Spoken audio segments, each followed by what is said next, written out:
A lot of people end up thinking, talking, discussing about what everyone might consider as pure. The question is, what is it that you actually consider as pure?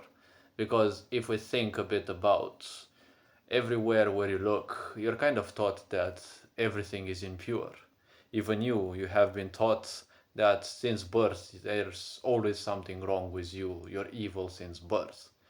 What does purity actually mean? Because in this narcissism that the world we live in is simply drowned in, well, purity and perfection are only the embodiment of all the goods and never the evils. See, purity, well, perfection means the embodiment of all the goods combined perfectly with all the evils. Yes, that is what you may call perfection. It is never the embodiment of all the goods, because nothing can exist without its counterpart. The counterpart will always act as a counterweight. Haven't you seen? The more you try to be good around toxic people, the greater the urge, the impulse to also be bad and take vengeance upon them when they do bad things on you, right?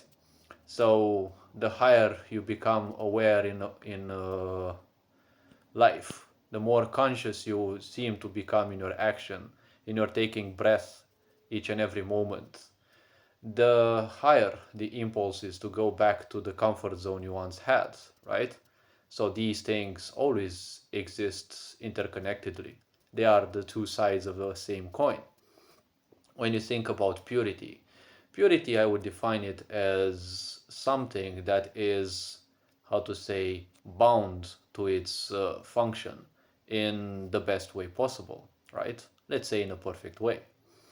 Because you are taught, for example, in religion that angels are pure, but angels kill demons. So the question is, well, killing is not something much pure, but killing demons, you're taught that it is pure.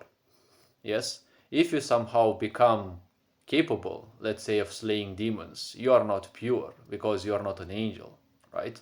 But a lot of people, if you ask them what an angel is, maybe they will imagine some of those winged humans or the such. Probably they're not aware that angels are completely different looking beings. Whether they exist or not, whether they should be called angels, that is just a set of human concepts. See, purity means how much you are, let's say, strict in a way or bound to the code that you are given in life. Some people are simply bound to be evil in life. Some people are bound to be narcissistic. Some people are bound to be wise people. Some people are bound to be something. If you keep faithful to that code, you are in a way pure. Some people will probably jump off their seats and scream, how can a psychopath be pure? See, you have been taught that purity is just something simple. See, the whole cosmos is pure because it is bound to the code that it has been created to function by. Yes? There is something in this world which it is called karma in a way. Karma is a very broad concept that has multiple definitions depending on what one refers to. See, karma is something that binds you. If you're the more unconscious you are, the more you are bound to it, and the more of a slave you are to it. That person being a slave, if they are ignorant, see, they are in a way pure because they are doing the best they can. Yes, purity means also doing the best you can. When is something impure? Well, something becomes impure when you are pretending that you are not that which you are. Yes, you are given birth, let's say, to ascend to a certain level of awareness during your life. Let's say you were born in misery and such, in challenges and things that break you yet again and again, in poverty. And you end up thinking, hey, well, you've been through all of these, but what has happened, right? You haven't become richer or anything. But if you look back very carefully, how much is it that you actually have changed? This change didn't make you impure. It actually tended to make you more pure. Because at least you have become wiser, most likely. Nothing seems to bother you that much. A lot of people will just still go towards the noise. There will be noise, but you simply are, unfazed. Or at least much less unfazed than you were, when you were much younger, right? When you were doing the same thing as them. A lot of people look at me and they always tell me like, why are you so calm? Why are you so silent? They will try to pull you down. You're so cold, you're so emotionless. But when you look them in the eyes, it's like they are emotionless, incarnate. They are like zombies trying to figure out something beyond their comprehension. They are pure in a way because that is their level. They were born in a certain level of unconsciousness, and most likely they won't break that cycle. They will need, nobody knows how many lifetimes to do that. But in this current lifetime, well, most likely they won't wake up from that level of misery and awareness, from that level of, let's say, unconsciousness. Because, well, unless something happens that breaks them in a fundamental way, they won't simply leave that level of comfort, right? Because to miserable people, their pains become their comfort zone, right? So purity is much broader than just something which just seems still and such. See, stillness comes when you are simply bound to the code. You simply live by it. Yes, some people have been born to be pure evil. Yes, we don't call it pure evil for nothing. Some people have been born to simply become wise people, right? The moment you choose to pretend to become something else, that's when you are simply not pure. This whole society is sick because it always wants people to invest into the drama, to be anything else than they were. If you have a mind that thinks for yourself, that is your purity. But society wants you to think otherwise because a sick society, is always based on slavery. See, if your level of awareness is very low, well, in a way, maybe slavery will be your purity because some people simply function like that. They simply cannot take any responsibility. They require others to tell them what to do. It is, their way of functioning. There are such people in the world. Yes, they function just like ants. They function just like anything else. They do their stuff. They do their work. Probably they're very diligent, but they always need someone else to tell them what to do. Other than that, typically you get little to no problem from those people. That's how they function. But when you choose to become a slave of your misery, of your impulses and the such, and you pretend that that is how you are because it becomes comfortable, well, that is when you are not so-called pure. You are just a mishmash of feelings, of hiding from who and whatever you truly are. Because when you are taught in slavery in school, and when you also think about the fact that your parents lived like that as well, their parents lived as well like that, all these ancestral troubles you have on your shoulders, call them karma or not, it doesn't matter. Because whether you believe in karma or not, it will still do its own thing. It is just like the sun. Whether you believe in it, it will still shine, it will still have its own influence on you. So the very simple point is, in life, purity is how much you stick to your own, let's say, code. Yes? Maybe you were designed to function in a unique way. That is your code. When people look at me, they always call me different. They always call me indifferent at times, or they at times feel fascinated by the fact that I'm calm and I'm not that easy to simply challenge or move out of my calmness, of my stability.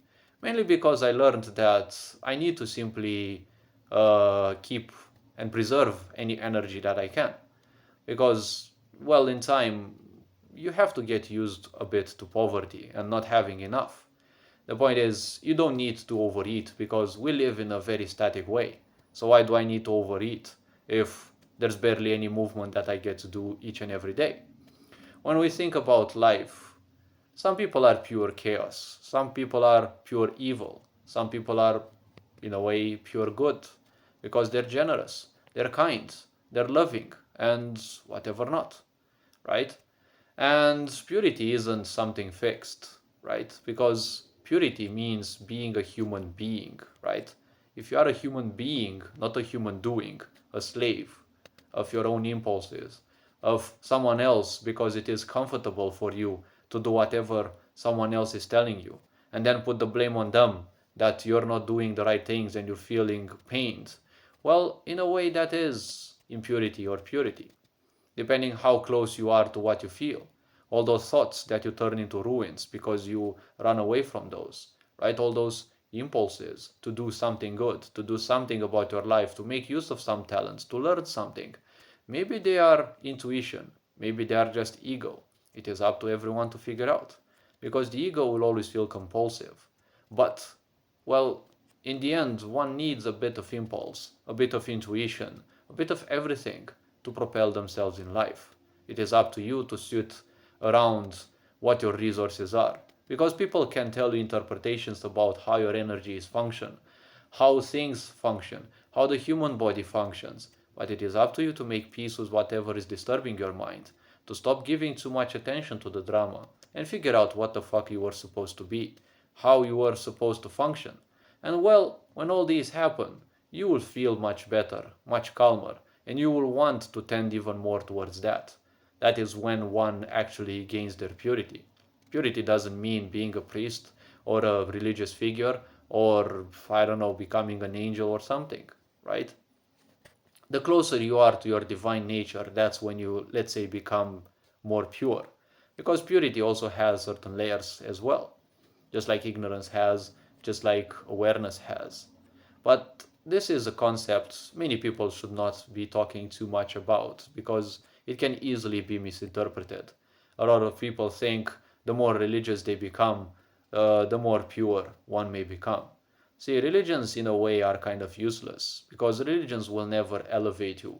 There are some teachings, there are some wisdom, yes, some bits of wisdom here and there. There are some nice stories and this and that.